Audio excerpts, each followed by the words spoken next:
Hey Ryan, how do I get project-based learning started at my school? I've gotten some form of this question nearly every day for the last decade from engaged educators just like you. So at Magnify Learning, we've created a free download to get you started. Whether you're a superintendent, principal, coach, or teacher, go to whatispbl.com to get started on your project-based learning journey today.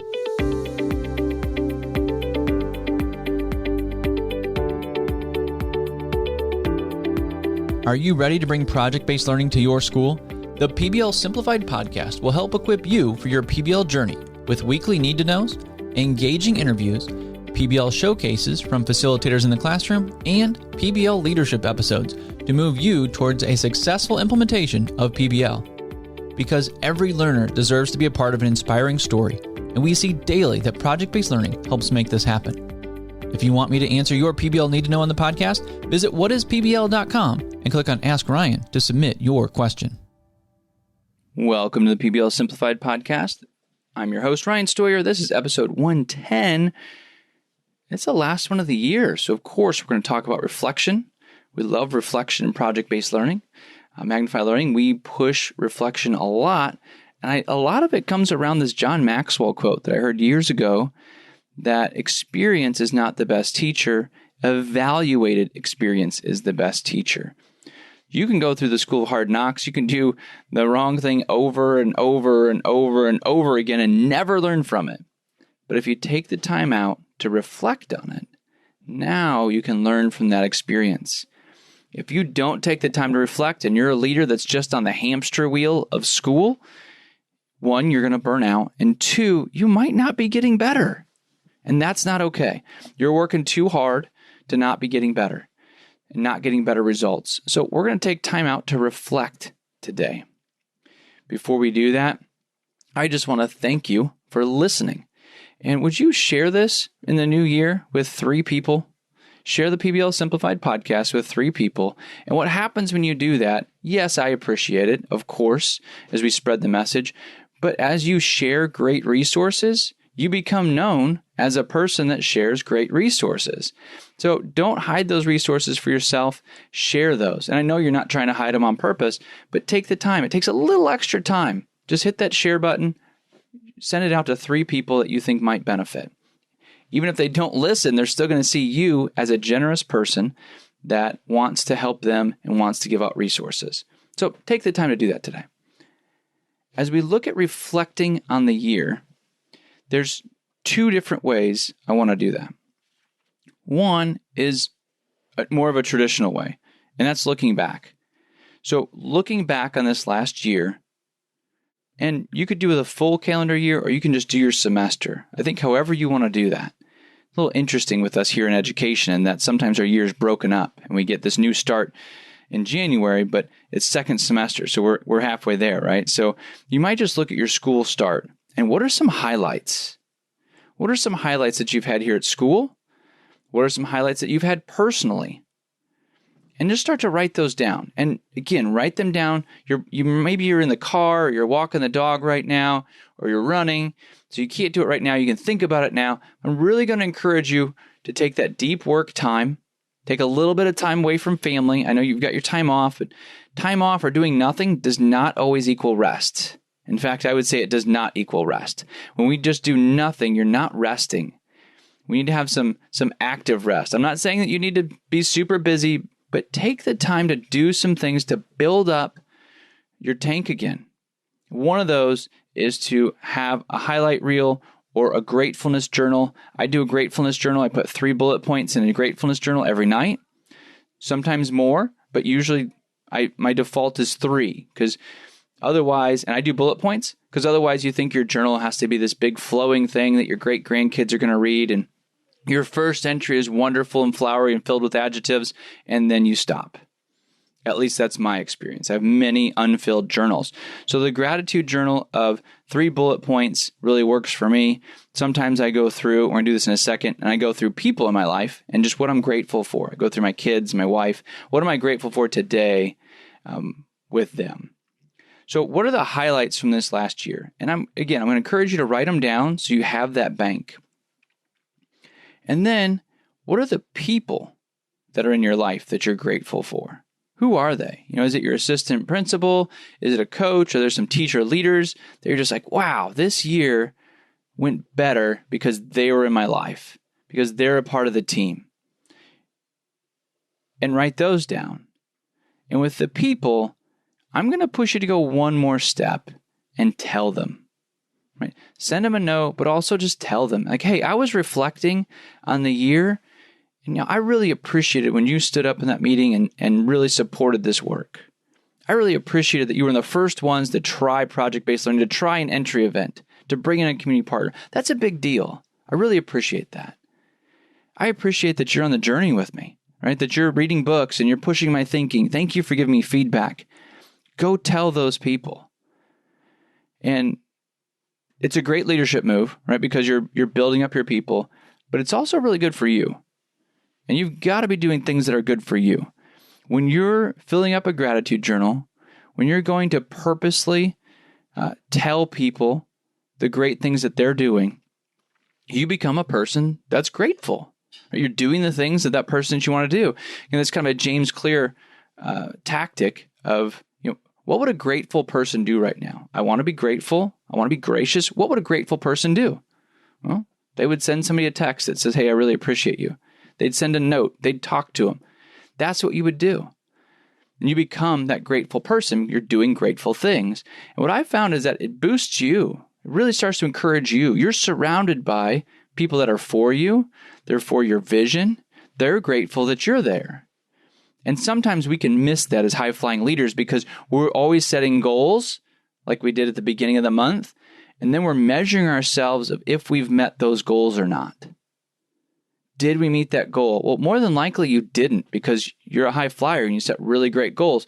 But what if you got 80% there? Is that a failure? No, like you're 80% farther than you would have been if you hadn't set that goal. So Dan Sullivan has a great book called The Gap, Measure the Gain, Not the Gap. So the idea is when we set goals, we often look at it and say, oh, I missed it by 20%, or I was almost there. And then we focus on the lack, the missing portion, the part where we didn't measure up and we missed it. That's the gap. What you want to focus on is the gain. You set this big, passionate goal. You got 80% of the way there. Look at how much farther you came than if you hadn't set that goal. That's the gain, right? You've got this big PBL goal. You want to be a PBL model school. You want to have community partners in there. You want to have student-centered classrooms. You want to be doing PBL to fidelity. And one of your grade levels launched a PBL that was not authentic. It was a scenario project. It did not really involve real community members. The kids didn't solve a real problem. Man, I can't believe we missed that. What do we do? That's the lack. That's the gap because you want to be so much farther. The gain is your teachers are using PBL language. They had an entry event. They had need to knows. Your kids gave need to knows. The learners did. They gave need to knows, which means they were participating. They were actually asking questions. There was true inquiry in that classroom. That's the gain. Like, sure, they weren't totally implemented to fidelity, but look at the gains they've made. And then, of course, you continue working. You say, well, man, they've made some gains. And you go and tell them that. Man, you guys have made some great gains. Your kids had some great inquiry. And then you can open up PBL Advanced. And because they've seen the gains, they'll want to go to PBL Advanced and their practice will get better. The quality of the PBLs will go up. The rigor goes up. The community partners goes up. The authenticity goes up. But you focus on the gain, not the gap.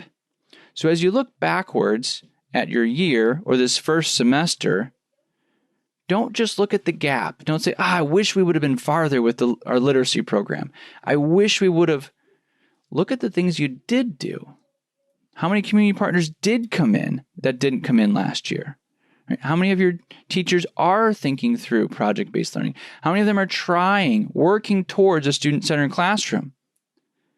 Look at the gain, look at the highlights, and look at the people from last year. And then the second part I'd like you to do for reflection is a little less counterintuitive. I'm going to frame it a little bit differently and move it forward. What will you be grateful for at the end of the year? Come June, What is it that you're going to be grateful for? Who are the people that you'll be grateful for? What are the goals that you've set? What's it going to look like when those are achieved? And write those down in first person. Present tense. I am thankful that we've had 3 expos this second semester that brought in more community partners than we've ever seen. You can put a number to it if your goals have that. I'm thankful that 50% of my staff has implemented a high-quality PBL unit. I'm thankful for my PBL leadership team because they get it. They're excited about it. They're passionate and they want to learn. Write those things down. Write down a future gratitude entry. These are the people that you're going to be grateful for. I'm grateful that my science department head stepped up and is taking the flag of PBL and that science is leading the way. Now, that might not be true right now, right? But this is how you start to create to be true. When you write that down, you're going to go to your science department head and say, I think you guys could be a leader in PBL. I think that you could take this flag. And you start that conversation. So what do you think that would look like for you guys to lead this work? And as you start to put these gratitude pieces out in front of you, they start to come to fruition. You start to look for those things. You say, oh, I think science might love this book, or this community partner might be great for them. And you start to connect them. So you're going to look back at this first semester at the highlights. Where's the gain that you've seen? You're going to look specifically at the people in your life. And this might be school. It might be outside of school even. Like, who are the people that you're really grateful for? Where's your support system? Who are your mentors? Take a second to reach out to one of your mentors and just say, thank you. Thank you for investing in me. Thank you for this thought. It really propelled me farther. Right? And that's going to create gratefulness in you. So you're going to be a grateful person, which you'll appreciate that identity. Other people will see you as grateful, and we tend to pour into those people that are grateful, don't we? So again, it's not a selfish thing, but this is a great way to reflect and add some action to your reflection. So write these things down, act on them, and then the second half is you're going to look forward, which is interesting, and it's kind of a twist. You're looking forward to reflect. What's it going to look like at the end of second semester? What are your wins going to be? What are your highlights going to be? Who are going to be the people in your life that you're going to thank? Which might push you to reach out to a possible mentor. The way you do that is you just say, hey, Mrs. Smith, I see that you're an expert in this. I wonder if I could get an hour of your time for you to educate me on that and give me some more resources. Now, we're not trying to steal people's time. A lot of times those mentors are going to say, yeah, I'd be happy to do that. Right? Because you reached out with an initiative. You reached out specifically for something that they have an expertise in and that they want to share. And you know what? If they say no, which I've had happen, I reached out to a mentor and said, hey, would you mentor me and do this? No, I don't really have time for that. And I took it incorrectly. I was like, no, like I did the thing. I reached out like I was supposed to, and it didn't work. I'm never reaching out again to another mentor, which is ridiculous. I get told no all the time now. Like I've figured out, like, that's fine. Didn't have time for that. No worries. It doesn't have anything to do with me and my value. I'm going to reach out to somebody else. But those things are important. You need to have people in your life that are surrounding you, supporting you, even if it's once a quarter or once a year that you connect. Have those people in your life and be grateful for them. And if they're not in your life, take this second half of reflection to say, who would I like to be grateful for come June? And start to bring them into your circle, bring them into your work. Again, even if it's not every week, right, or every day, it could be somebody you bring in once a quarter. And just say, hey, I really appreciate that work. Can we reflect on that? So you'll start to build gratefulness into your future, which is just going to bring more encouragement, more hope to you. Hey, you are getting ready to launch a new semester. All beginnings are hopeful. Do not be afraid to relaunch the vision. Relaunch the vision. Even if you just launched it, even if you say it every day, your people want you to relaunch the vision. They want to know where you're going. They want to know how we're all going to get there, what their role is. We all want to be a part of something bigger than ourselves. That includes your staff. They're doing great things in their classroom. They're encouragers. They're building kids up. They want to know that it's a part of a bigger vision. get out there and tell them.